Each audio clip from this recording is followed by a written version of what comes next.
Good afternoon. Ang topic natin ngayon is entitled The Suicide That Was Prevented.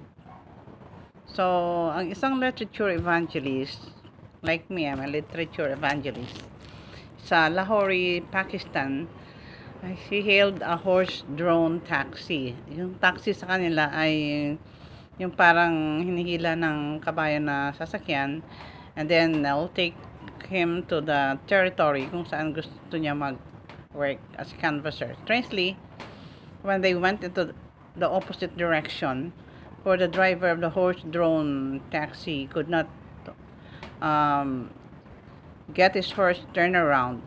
So the animal seemed determined to go straight ahead. And finally, the literature evangelist said, maybe this horse knew something that I don't know. So he gave him his head and see where he takes us. Sabi niya sa driver, hayaan mo kung saan tayo dadalhin. And so finally, the horse stopped in a residential neighborhood kung saan doon ay may mga bahayan, pamahayan, and he came across into a home or a house where the family was experiencing a problem within them, and only one daughter still remained at the home, and the father had made an arrangement for that daughter to be married to an influential man, which the mother really did not like the idea. Every night, the daughter and the mother uh, plead to the father not to push through the marriage arrangement. But the father always answered, the man is wealthy, he is intellectual, and I made the decision. The matter is final. So it was to this home that the literature evangelist arrived that morning in the horse-drawn taxi, and they sold the woman a book and arranged to deliver it some days later. So the book was delivered but left unopened on the shelf. And to make the story short, the situation in the home became desperate, and the mother decided to end her own life and to commit suicide. She tied a rope around one of the rockers, and the situation.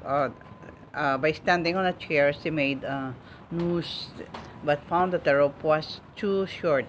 Napakaiksi na rope para maabot yung kanyang uh, ang kanyang leeg. So what he did is he find something to step on. Despite the book the literature evangelist had delivered a few days before, it was just the right size for her to reach the noose.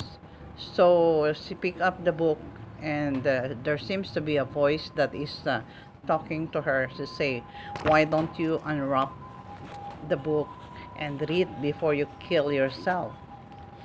So she sat down on the chair with the noose and hanging over her head and read the book during the entire morning, and it changed her plans. Nung nabasa niya na yung book, ay umiba yung kanyang feelings, yung pakiramdam.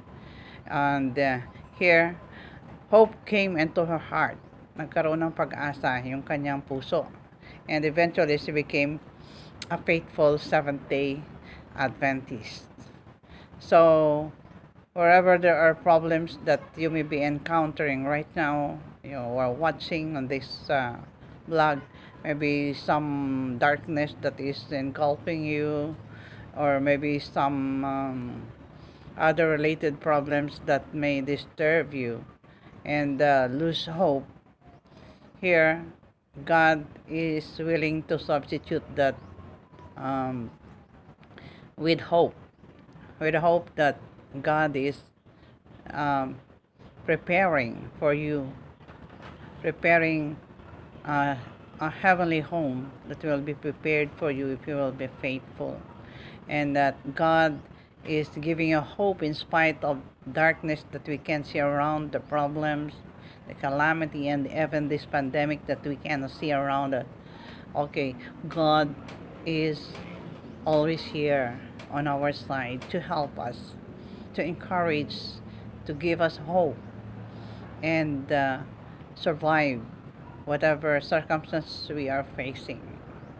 Because God has something, a purpose for you, brother or sister. So I would like to read before I end Ecclesiastes 3, verse 1.